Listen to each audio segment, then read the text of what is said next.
Hello, I am Reverend Stacey Mitchell, and I'm going to give a talk honoring the dark and the light, reflections on circadian rhythms and insects. And I'm going to start with a quote from Khalil Gibran. Now I know that I am the sphere, and all life is rhythmic fragments that move within me. As living beings on this planet, we are part of something more than ourselves. We have been gifted from the unknown and the holiness of this thing we call life. We are a fragment or part of the rhythm of this existence. We live in a world of water, air, soil, and fire, under a world that brings dark and light into our world.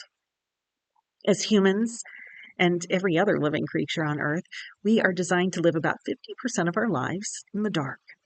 Yet our Western culture is increasingly all about light. Street lights, ambient light from TVs and computers, LED lights, halogen lights, fluorescent lights, operating under bright lights when 99% of life before our human existence has never been exposed to such continual forms of light. And because of our obsession with light, the importance of dark has been put to the back burner, so to say. Darkness, retreat, and quiet reflection is an important spiritual aspect of our lives, many would say. In Tibetan Buddhism, there is a time in the summer season called Yarne. It is a time of 6 weeks to retreat into meditation and contemplation, a time to go inwards during the heavy, rainy monsoon season that occurs in northern India. Now, Gampo Abbey is a Buddhist abbey in Nova Scotia, and where I lived for a couple of years. And when Yarne is done in January, January is the time of year in Nova Scotia that people are indoors with temperatures often below 10 degrees Fahrenheit. And when winds are often exceed 50 miles per hour. This time of year was the agreed time that Yarne would happen in Nova Scotia for the monastics and the residents living there. The sun sets early, the sun rises late, and it's just too cold to be outside. A time to be quiet, to reflect, to meditate, and hence transform during a time of year that didn't often demand much time in ordinary life, especially for a monastic. It's not just Yarne, but many religious traditions see the importance of quiet reflection, retreat, and dark.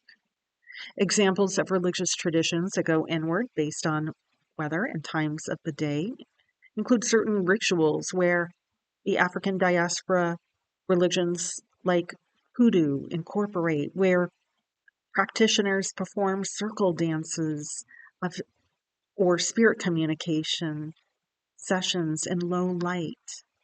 And some Native American tradition or ceremonies involve nighttime stargazing and meditation. There are specific mystical practices in some areas of Judaism and Christianity that focus on deep introspection in dimly lit places. These are spiritual practices that can utilize darkness as a way to access deeper spiritual states. Spiritual practices related to darkness often involve embracing the unknown and using the darkness as a space for introspection, sometimes through practices like meditation in the dark. Viewing darkness as not something to fear or reject or to be seen as sometimes an inconvenient necessity, but a potential source of insight and transformation. As we get addicted to our phones, computers, TVs, and lights on at night, we have become accustomed to a go, go, go lifestyle. There were times of days and times of the season, historically, to retreat, to reflect, to be quiet, and to connect with the darkness of life. And so, do you have a spiritual practice that might be able to honor the dark in your life? Darkness isn't only spiritual, it is a biological necessity. The positive qualities of darkness have historically supported circadian rhythms of life, and which the world of Western medicine has been paying closer attention to in the last couple of decades. What is the circadian rhythm? Some of you might ask. In Latin, circa means around or approximately, and diem or dian means day. So the circadian rhythm of the body is as ancient as humanity has existed in making sure the body's processes form optimally at different points during a 24-hour period. It is the body's internal clock that controls the body's physical, mental, and behavioral changes. The Cleveland Clinic states that the circadian rhythm of the body affects the pituitary gland, the pancreas, the thyroid, as well as hormones like cortisol for energy expenditure and helping to operate the digestive system. Not only do clinics like the Cleveland Clinic look at the science of circadian rhythms, but in 2017, scientists Jeffrey C. Hall, Michael Rothbosch, and Michael W. Young won the Nobel Prize for their circadian rhythms research. They identified a protein in fruit flies that has the role in controlling normal daily biological rhythms. And I'm going to explore this connection of humans and insects a bit more in a moment.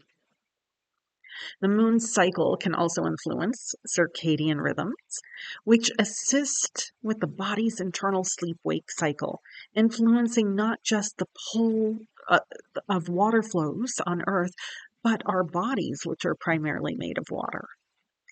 What happens if our circadian rhythm is out of balance? People with circadian rhythm disorder may have trouble with sleep and work schedules. They may also develop other sleep issues such as chronic insomnia. So when the primordial way of existing as a human becomes out of balance, well, the ripple effects can be that the body becomes off balance in a variety of ways. Can you think of an aspect in your life when you are operating on all cylinders and the circadian rhythm of your life is off balance? I've been thinking about the benefits of darkness a lot in my own life, reminiscing about earlier years of my youth. I remember a time when I was 19 years old, and a few of us went into the dark, starlit sky to cut down a Christmas tree. And I waited by the car with a friend playing an Eric Clapton cassette tape, where those who were cutting down a tree deep in the forest with just one flashlight could hear their way back to the car. Humans just don't have the night visions that are allowed to other species, such as owls and bats. As a kid, my family had candlelit dinners near the fireplace in the winter. It was almost a natural occurrence when I was a child. And I loved making bonfires in the backyard and roasting marshmallows in the twilight. And I think back on my childhood regarding electricity, and I remember when on a rare multi-day electricity outage in the 70s on Thanksgiving week, I returned to school the following Monday to hear about my friend's Thanksgiving ruined. Only for them to hear about mine, a barbecued salmon from the outside grill over coals and the green beans and cranberry sauce made on the propane camping stove. Our Thanksgiving was full of life in the dark, along with the natural forms of light that flame offered. These moments in childhood and adulthood connected me closer to the rhythms of nature, and I suspect in hindsight, better sleep patterns at that time as well. And I'm realizing my favorite kind of yoga right now is candlelight yoga. I just naturally relax more in this environment. But I want to focus on the goodness of life for a moment as well. The sun, sometimes muted by clouds, candlelight, a full moon, and electricity that allows us to hear music over radio waves. Light is literally and metaphorically the fuel of our lives. We have heat in our body that naturally occurs, and so we can play with the intersection of light and heat in our lives. Something is alive in us that allows for heat in our bodies and extends what some refer to as the light of our eyes, the body that filters spectrum of light in our body. But in not relating to the benefits of darkness, it isn't only affecting our human circadian rhythms, but all of life. Going back to those Nobel Prize winners of circadian rhythm research with their fruit flies, I like to refer to the book Darkness Manifesto on Light Pollution, Night Ecology, and the Ancient Rhythms that Sustain Life by Johann Eklof. He covers in depth the role that night pollution has played in nocturnal life of many living species, whether insects, owls, or bats, as well as humans living in an interdependent world for millennia, with the balance of nature that includes this facet. Eklof also covers how human eye perception is different from the diversity of wildlife throughout the world, and why the human eye cannot process to the degree that other living creatures can. He says that the night is quite simply our friend. We rest in darkness, in its stillness, and in the subtle beauty. We draw inspiration from the night beyond the Milky Way and the distant light. There's still life in the darkness of night, so let us take back the night. Let us capture it, he says. Darkness invites us into a deeper understanding and respect for all animals and insects that depend on night life for much of their activity, and hence how our interdependent lives are connected to our earth. Until the invention of the light bulb, street lamps, car lights, and then later when TVs could play 24/7, as well as computers and other electronics, the once natural night rhythms that guide humanity through millennia switched at a rapid rate. Just over 100 years ago, our insect population has been estimated to have decreased 45% over 4 decades, up to 85% if measuring by biomass. Of course, it isn't just light pollution that has brought this about, but deforestation, pesticides, and global warming have impacted this state of affairs. But it is believed by scientists that light pollution is a major influence on the decimation of insect populations. In some, the rate of insect death is estimated to be between 1% and 2% per year, or in other words, 10% to 20% per decade, leading potentially to the extinction of some insect species. This rate is currently 8 times faster than that of some mammals, birds, and reptiles. Crops, flowers, and other animals depend on the stability of life of the insect world. So the stability of the world that lives in the dark of this life has direct impact on those of us who are designed to live primarily in the light, a yin and yang relationship that is always engaged. We are connected to the seasons, our bodies and rhythm, circadian rhythms that come with the moon, which affect the waves and the tides, the making of estuaries, the movement of our blood, and so much more of life that is interconnected to the pulse of life. If we can get back more to our natural rhythms of relating to the dark, with quiet, deeper introspection, less light, and good sleep, then maybe we can be better prepared for the moments when we need our life to show up with our brighter selves of light for justice, of fairness, and fierce compassion that is needed right now in this life. We can't always operate on the seemingly nonstop energy that is needed from us. We literally need to replenish our energies with rest and sleep, but the quality of that rest is also essential.